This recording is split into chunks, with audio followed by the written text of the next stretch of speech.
Hoje é dia de falar de um livro muito especial, principalmente para mim, espero que também para vocês, para quem ainda não leu, que se torne talvez tão especial quanto ele é para mim. Um livro que te acolhe, um livro que te emociona, que te ensina, que te faz ferver o sangue e descobrir a tua essência enquanto latino-americano. Um livro que te abraça, o livro dos abraços. Um livro de Eduardo Galeano, escritor uruguaio, que nos deixou no ano de 2015 e deixou também um legado incrível para todos nós que ainda não perdemos a capacidade de seguir a linha do horizonte rumo à utopia de dias melhores, de um outro mundo, uma outra América, uma sociedade mais justa, mais fraterna, mais igualitária, uma sociedade aos moldes do afeto transformado em literatura na arte da escrita de Eduardo Galeano. Esse livro é muito especial para mim. Eu vou te dizer o porquê. Há um tempo atrás, eu não lembro exatamente o ano, eu presenteei uma das minhas irmãs, a Etienne, se ela estiver ouvindo aí, um grande abraço para ela. A Etienne é uma pessoa muito especial na minha vida, minha irmã mais velha, e eu tinha uma ideia de que eu precisava demonstrar isso de alguma forma. Eu queria presentear ela com um livro. E então eu escolhi o livro dos abraços. Naquela época, ele me chamou a atenção pelo título, e era exatamente isso que eu queria. Eu queria transformar aquilo que eu sentia de afeto e que muitas vezes não demonstrava num ato de carinho, de amor pela minha irmã. E o que eu fiz? Eu entrei em contato com o livro dos abraços, eu li a obra e eu fiquei maravilhado e eu quis muito dar este livro para minha irmã. Era numa versão de bolso da LPM, que já não está saindo mais, porque já tem novas edições aí rolando, então eu acabei dando aquela edição para ela na época e isso também emocionou muito ela, esse meu ato, né, simbólico de dizer o quanto ela é especial para mim. Ainda é e cada vez mais, então, esta minha irmã que eu gosto tanto. E esse livro, ele pode ser sim um presente para cada uma das pessoas que vocês têm um afeto muito grande, muito forte e querem comprovar isso, deixando com que elas tenham em mãos uma obra que é fantástica. E ela não é só fantástica na forma de dizer, ela é fantástica até pelo realismo mágico com o qual muitas vezes o escritor Eduardo Galeano dialogava na sua escrita. Ele que viveu de 1940 até 2015 e que nessa trajetória de vida dele esteve exilado, inclusive durante a ditadura militar. Ele passou um tempo na Argentina e um tempo na Espanha, fugindo do regime que foi muito cruel com os militantes de esquerda, com os pensadores, com os intelectuais, com os artistas, não só no nosso país, aqui no Brasil, como também nos países vizinhos, que é o caso do Uruguai, a Argentina, o Chile, todos os países da Latinoamérica. E hoje a gente fala a Latinoamérica, a América Latina. Como ter contato com o que é de fato ser latino-americano? Esses dias aqui no Sujeito Literário eu falei que entre os livros da minha vida está 100 Anos de Solidão, de Gabriel Garcia Marques. E eu deixei uma brecha aí nesses meus 10 mais, porque não poderia ter deixado de falar de O Livro dos Abraços e acabei cometendo essa falta. Eu havia esquecido o quanto esse livro tinha sido importante e marcante para mim aí na minha trajetória.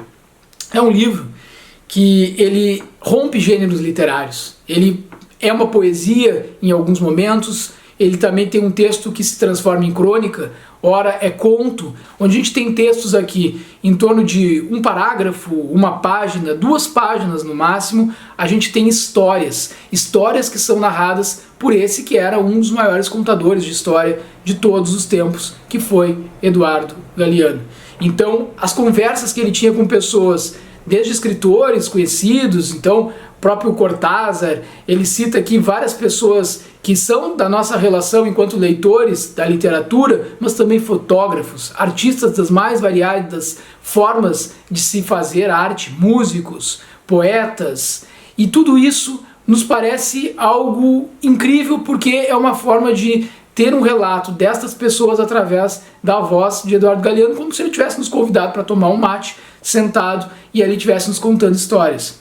Mas tem algo especial aqui que vai além das grandes personalidades com as quais ele se relacionou ao longo da sua vida. Afinal de contas, muitos e muitos intelectuais tiveram que deixar também o Uruguai durante o regime militar. Ele acaba saindo em 1973 do Uruguai e o Galeano só vai retornar em 1985 a Montevidéu. E, inclusive, superpassa também estas páginas, porque em alguns destes contos, crônicas, como queiram chamar, ele vai acabar também falando da sua experiência de deixar o seu país, de retornar ao seu país, de ver o quanto impactou na vida das pessoas com as ditaduras que ocorreram nos países aqui da América do Sul, ele conseguindo resgatar aspectos históricos que voltaram à tona justamente pela própria prática sórdida da tortura que foi cometida nos países da América Latina por ensinamentos, digamos assim, da escola norte-americana, os Estados Unidos, que, como a maior parte das pessoas sabe, tinha interesses econômicos muito fortes aqui nos países da América do Sul e ainda tem até os dias de hoje, só que hoje as formas de autoritarismo elas vão se modificando, se adaptando, inclusive em termos de linguagem e de estratégias. Então não são, ou não tem sido, na maior parte dos países, embora em alguns a gente tenha acompanhado o retorno desse autoritarismo do ponto de vista militar mesmo. Aqui no Brasil há esse flerte, a gente sabe do interesse que há de retomar esse passado obscuro da história dos países da América Latina e também do Brasil, mas há uma certa resistência e essa resistência se faz muito também pelo conhecimento das atrocidades que foram cometidas naquela época. Mas ele não fala só sobre isso. Ele fala da concepção e da construção da identidade latino-americana como um todo, e eu fiquei, mais uma vez, emocionado do início ao fim com a escrita do Eduardo Galeano. Quero te passar algumas mensagens através da própria voz do autor. Eu vou ler para vocês algumas destas passagens marcantes dessa obra para vocês terem ideia do que estamos falando quando estamos falando de Eduardo Galeano, para aqueles que ainda não tiveram contato com a sua obra.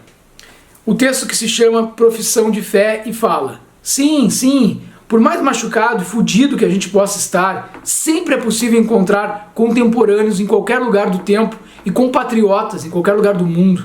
E sempre que isso acontece, e enquanto isso dura, a gente tem a sorte de sentir que é algo na infinita solidão do universo, alguma coisa a mais que uma ridícula partícula de pó, alguma coisa além de um momentozinho fugaz. Eduardo Galeano consegue nos colocar para refletir sobre muitas questões. Então eu poderia ficar aqui falando diversos destes fragmentos para vocês, como por exemplo sobre a fome, um sistema de desvínculo. Boi sozinho se lambe melhor. O próximo, o outro, não é seu irmão, nem seu amante. O outro é um competidor, um inimigo, um obstáculo a ser vencido ou uma coisa a ser usada. O sistema, que não dá de comer, tampouco dá de amar. Condena muitos à fome de pão e muitos mais à fome de abraço. É por isso que eu digo para vocês que eu consegui me emocionar mais uma vez com uma leitura que eu já havia feito e que já nem recordava muito. Claro que alguns destes textos voltaram para mim. Ele faz críticas muito fortes à televisão, que na época era o principal meio de comunicação, mas que a gente pode trazer para os dias de hoje e pensar nas próprias redes, na internet, na forma como nós nos relacionamos com os meios de comunicação, porque mudam-se as plataformas, mas a nossa dependência de que nos digam como pensar, de que nos digam como agir, de que nos digam como vestir, de que nos tornem não cidadãos conscientes, críticos, e sim apenas e meros consumidores, números, tudo isso voltou à minha reflexão, conseguindo fazer a releitura desta obra, que parece que para mim, sinceramente, foi uma primeira leitura. Celebração da Coragem, 4 então. A direita mesquinha e a esquerda puritana dedicam boa parte de seus fervores discutindo se Salvador Allende se suicidou ou não. Allende tinha anunciado que não sairia vivo do palácio presidencial. Na América Latina, é tradição. Todos dizem a mesma coisa. Depois, na hora do golpe de Estado, correm para o primeiro avião. Tinham-se passado muitas horas de bombas e fogo, e Allende continuava combatendo entre os escombros.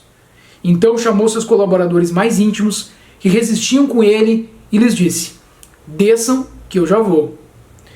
Eles acreditaram e foram embora, e Allende ficou sozinho no palácio em chamas. Que importa de quem foi o dedo que disparou a bala final? Então vejam, para quem nunca ouviu falar do golpe de Estado no Chile e da resistência do presidente eleito democraticamente nas urnas, o presidente socialista Salvador Allende, aqui há uma provocação muito grande para que pelo menos a pessoa se pergunte, afinal de contas, quem foi Salvador Allende?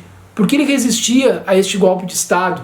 Foi no Chile, foi uma resistência onde houve uma unidade popular para elegê-lo porque lá queria se mudar os rumos que o país vinha tomando, e depois o Chile mergulhou numa intensa e duradoura ditadura imposta pelo general Augusto Pinochet. Então, se tu não tens o contato com muitos desses acontecimentos da América Latina, certamente este livro também é um provocador para que tu saibas um pouco mais, para que tu não entres no canto da sereia, que muitas vezes circula na internet, as fake news e as formas maldosas que são utilizadas para generalizar muitas dessas questões que envolvem a política, que envolvem a ideologia, para tentar desacreditar alguns nomes, para que tu não conheças a história de muitos homens e mulheres da América Latina que merecem a nossa admiração, o nosso respeito e a nossa memória. Um guardião de memórias, este foi Eduardo Galeano.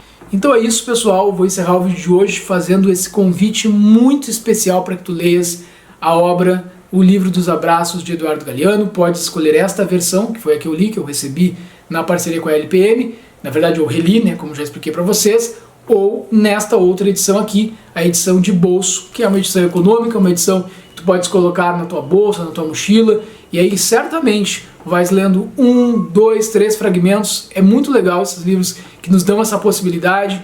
Vai lendo aos pouquinhos, né, no trajeto aí do trabalho, da escola, da faculdade, vai lendo em casa antes de dormir, vai lendo nos horários de folga do trabalho. É um livro que não tem desculpa para não ler, só tem razões e motivos para que seja lido. O Livro dos Abraços, do escritor grande, saudoso Eduardo Galeano. E um grande abraço para vocês. Até a próxima. Tchau, tchau.